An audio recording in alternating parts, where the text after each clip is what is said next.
Stok makanan menipis, pengungsi korban banjir di Desa Palulada, Kecamatan Dewantara, Aceh Utara menggalang dana bantuan dari pengguna jalan. Para pengungsi mengaku mereka sengaja turun ke jalan karena kebutuhan makanan mereka tidak mencukupi. Sementara bantuan yang datang dari pemerintah telah habis.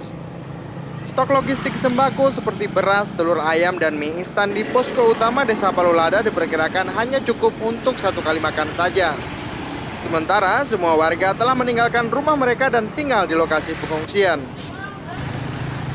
Turun ke jalan itu dikarenakan bantuan dari pemerintah maupun daerah yang minim terhadap kami.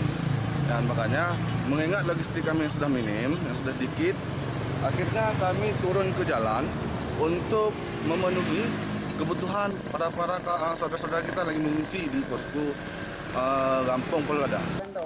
Sebanyak 763 warga Desa Palulada kini mengungsi di sejumlah titik.